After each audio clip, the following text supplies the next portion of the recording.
parce que de pas on a M5 mɔgɔ minnu ye kɛlɛ kɛ ni Ben bola ne bola an mɔgɔ caman bola aw nalen alo mɔgɔ 5% ma baara kɛ n'a ye a y'a bɛɛ k'aw somɔgɔw n'aw teriw de mais aw bɛɛ an tugura aw kɔ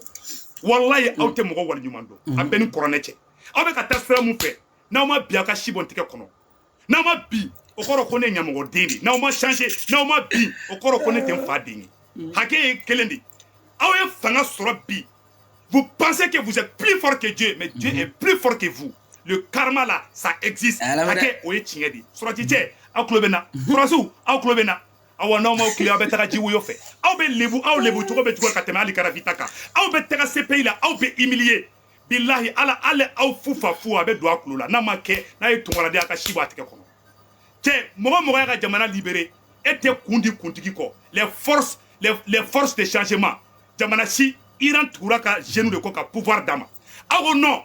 politicien tɛ force sɔrɔ jeunesse tɛ force sɔrɔ mais force ye sɔrɔsiw de ta ye aw b'o baara dɔrɔn de la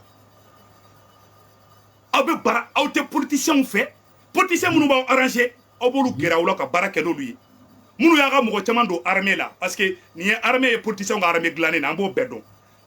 donc waliɲuman dɔn baara ninnu bɛ yen dɔɔni mais ça ne marchera pas Mali kura ne b'a panparanne de fɔ bi n ka jugu ni bun tɛ nin ye dɛ bi a bɛ fɔ ma de ko bombe atomique a bɛɛ ni ala na kira cɛ awɔ n bɛ ka kuma mun fɔ ni kuranɛ cɛ tiɲɛ da bɛɛ kelen m'a jɛ i bɛ se k'a fɔ de ko Segu ka kuma man ni tulo la dɛ mais Segu y'a fɔ piyaw awa sinikɛnɛ ye seli ye awa aw tilenna m'aw tilen aw bɛ bi ne tɛ aw supporter nin kan kan dɛ suɲɛni kana fanga ta k'aw kɛ somɔgɔ ko ye gonu fanga bɛ di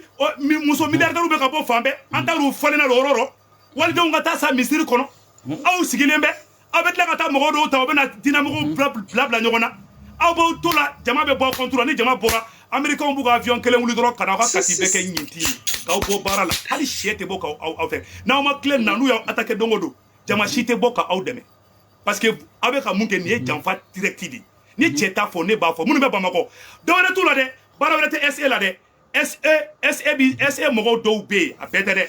SE mɔgɔw dɔw bɛ yen olu sigilen tɛ dɔwɛrɛ la dɛ ka jeune dɔw wele kana Segu Tunkara ka vidéo partager dɛ i kɔlɔsi Segu Tunkara la dɛ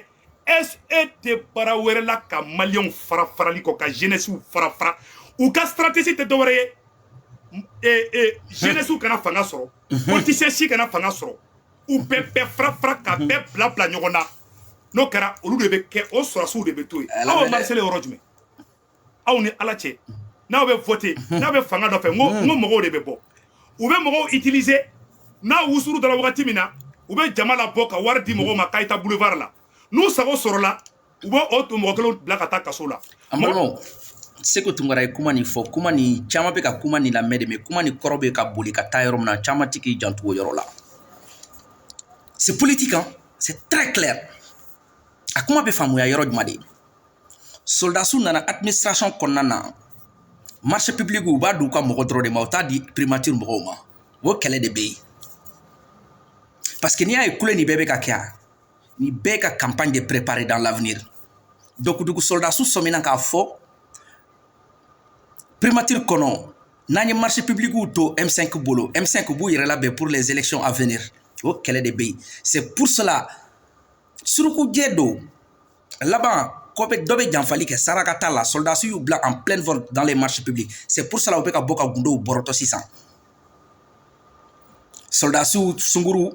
u dɔgɔninw u teriw u bɛ ka marché public du olu de ma sisan parce que u b'a dɔn marché public u bɛ ka di cogo di mais marché public de tɛ ka di M5 mɔgɔw ma les politiciens minnu bɛ M5 RFP kɔnɔ marché public tɛ ka d'u ma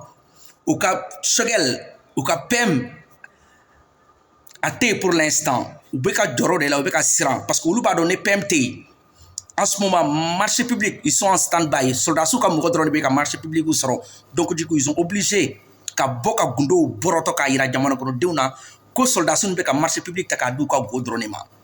parce que M5 RFP u ka part du gâteau tɛ ka d'u ma parce que M5 u caman bɛ yen commerçants b'u bolo nafolotigiw b'u bolo mais u jigi dalen bɛ juma de ka marché public e delila ka président juma de ye président mun nana ne commerçants baw t'a kɔfɛ ne opérateur économique t'a kɔfɛ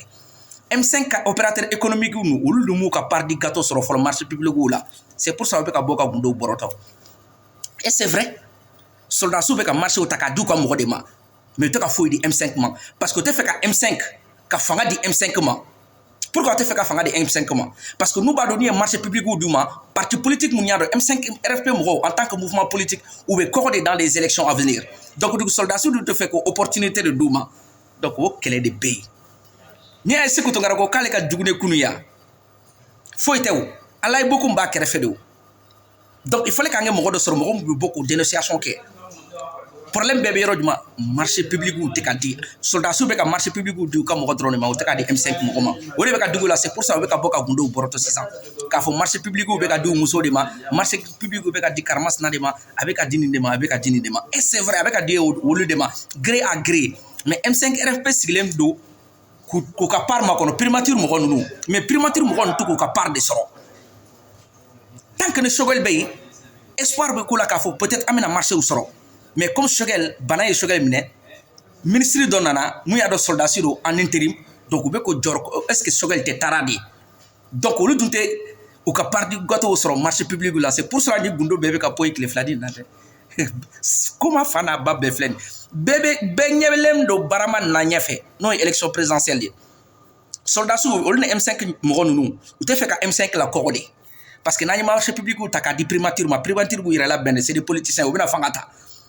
soldat sou dunte fait primature kena donc amu fegeyade ni système il faut qu'il ka donde rasa inde fo ni a Choguel ya yere faga ka chogorban bege M5 kono ka sigi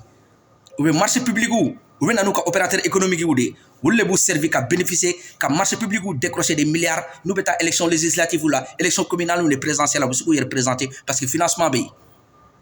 c'est tout un système. Mais moto de don tiens nous beka jamana kla ed sigile nyana ebiki sigi l'armée monte en puissance Assimi Thomas Sankara notre souveraineté ani France gain or ko était d'une profondeur là ne mo koma ke côté don ne kokera de kobe solo ka don mais ne kokera ka ba iba analyser de pourquoi ni wakati détournement comment beka bo 600 parce que beka don PM no Choguel avec a dégrengolé ka tade ateka yele ne Choguel du jigila marché public ou ta soro M5 te bugu élection à venir ou tu sais ka faut soro parce que ils n'ont pas de financement. Mais si tu n'es pas conscient de ça, mon gars, il faut que tu aies sa monnaie, tu connais nguna jede we mijugo, mais mijide yere bolunga je. Billahi nutate malikoye. Wallahi maliko tenga che. Anjena kiti muna ala ke Choguel bugu ne Assimi bugu ngonta noya yi. Wallah va vous tous les gars, Rastafari.